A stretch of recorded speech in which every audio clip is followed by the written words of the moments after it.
एक कोल्हापुर नामक गांव के जंगल में एक सोनू कबूतर अपने परिवार के साथ रहा करता था। वह बहुत गरीब था। सोनू अपने गांव के बाजार में सब्जियों का ठेला लगाता था। वह उन सब्जियों को अपनी झोपड़ी के पीछे ही उगाता था। सोनू कबूतर पर अपनी पत्नी टुन्नी और 2 बच्चों मीनू और मोनू की जिम्मेदारी थी। सारा दिन मेहनत करने के बाद भी सोनू इतना नहीं कमा पाता था कि उसके पूरे परिवार का पेट भर सके। हे भगवान, बस यही बाकी रह गया था। मीनू और मोनू, तुम्हें कितनी बार समझाया है कि ठेले के ऊपर चढ़कर मत खेला करो। देखो तुम दोनों ने ये क्या कर दिया। आज मैं तुम दोनों को नहीं छोड़ूंगा। दोनों बच्चों ने ठेले के ऊपर कूद कर उसे तोड़ दिया था। यह देखकर सोनू को बहुत गुस्सा आ रहा था। वह हाथ में छड़ी लेकर अपने बच्चों की तरफ बढ़ता है, लेकिन तभी उसकी पत्नी टुन्नी उसे रोक लेती है। अरे आप ये क्या कर रहे हैं? छोड़ो ना, बच्चे हैं। देख क्या किया है तेरे लाडलों ने। अब तू ही बता, कैसे लेकर जाऊंगा बाजार में सब्जियां। मीनू, मोनू, चलो माफी मांगो बाबा से। सच में इस बार तुम लोगों ने बहुत बड़ी गलती की है। माफ कर दो बाबा, जानबूझकर नहीं किया। हाँ बाबा, गलती हो गई, माफ कर दो। आगे से कभी ठेले पर नहीं चढ़ेंगे। अब क्या नहीं चढ़ोगे? ठेला बचा ही कहाँ है। सालों पुराना ठेला था, मेरा किसी तरह काम चल रहा था। अब तो इसकी मरम्मत भी नहीं हो सकती और नया ठेला लेने के लिए मेरे पास पैसे भी नहीं हैं। सोनू उदास होकर वहाँ से चला जाता है और घर के पीछे जाकर सब्जियाँ तोड़ने लगता है। तभी टुन्नी उसके लिए खाना लेकर वहाँ आती है। सुनिए जी, धीरज रखिए। ऊपर वाला जब मुसीबत देता है तो उसका हल भी जरूर देता है। कुछ न कुछ कर ही लेंगे। चलो ये चिंता छोड़ो और खाना खा लो। यहीं रख दो, खा लूंगा।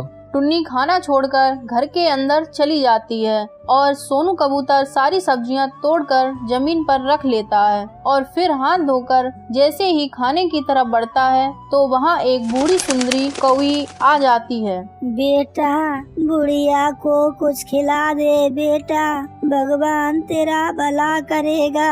भगवान क्या भला करेगा काकी, उसने तो सारी मुसीबतें मेरे ही नसीब में लिख दी हैं। खैर, तुम्हें भूखा नहीं जाने दूंगा।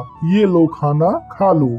सोनू बूढ़ी कौवी को अपना खाना दे देता है। बूढ़ी कौवी खुशी खुशी वो खाना खा लेती है और फिर सोनू से कहती है, बेटा, तू और तेरी घरवाली बहुत अच्छे हैं। मैं जब भी तेरे दरवाजे पर आई हूँ कभी भूखी नहीं लौटी। तू देखना बेटा, भगवान तेरी जरूर सुनेंगे। हाँ काकी, मेरी तो नहीं सुन रहे, काश तुम्हारी ही सुन ले भगवान।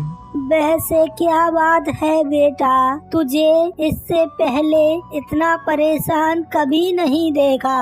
सोनू अपनी सारी परेशानी बूढ़ी कौवी को बताता है। सोनू की बात सुनकर बूढ़ी कौवी मुस्कुराती है और वहाँ से चली जाती है। फिर कुछ देर बाद बूढ़ी कौवी वापस वहाँ आती है और उसके हाथों में एक बड़ी सी टोकरी थी। वह टोकरी को सोनू को देते हुए उससे कहती है, ले बेटा, ये रख ले, जा इसमें रखकर बेच अपनी सब्जियाँ।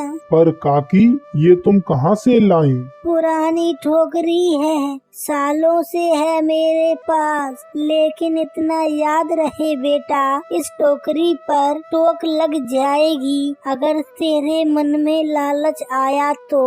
बहुत बहुत शुक्रिया काकी, तुम नहीं जानती तुमने कितनी बड़ी मदद की है मेरी। सोनू अपनी सारी सब्जियां उस टोकरी में रख लेता है और फिर उस टोकरी को अपने सिर पर रखकर उसे बाजार में ले जाता है। उस दिन सोनू की सारी सब्जियां बड़ी तेजी से बिक रही थीं। उसे हर तरफ से ग्राहकों ने घेर रखा था। लेकिन अजीब बात ये थी कि सारा दिन ढेर सारी सब्जियां बेचने के बाद भी शाम को सोनू की टोकरी सब्जियों से भरी थी। ये देखकर सोनू को अपनी आंखों पर विश्वास नहीं हुआ। ये कैसे? मैं तो कब से सब्जियां बेच रहा हूँ, फिर ये सब्जियां खत्म क्यों नहीं हो रही? कहीं ये कोई सपना तो नहीं है? सोनू तुरंत अपनी जेब में हाथ डालता है। उसकी जेब पैसों से भरी थी जो उसने सारा दिन सब्जी बेचकर कमाए थे। सोनू ने सब्जी से भरी टोकरी उठाई और घर की तरफ चल दिया और घर जाकर उसने वह टोकरी रख दी। इतनी देर में उसकी पत्नी टुन्नी वहाँ आई।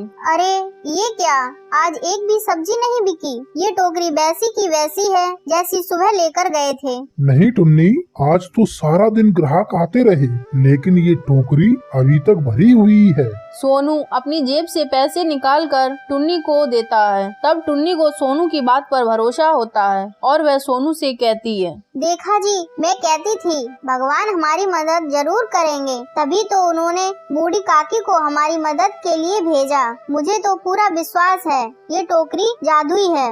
हमारी तो किस्मत ही खुल गई टुन्नी, ये टोकरी जादुई है। अब हम इससे बहुत सारी सब्जियां बेचेंगे और धनवान हो जाएंगे। हा हा हा हा। देखते ही देखते कुछ समय बाद टुन्नी और सोनू बहुत अमीर हो गए।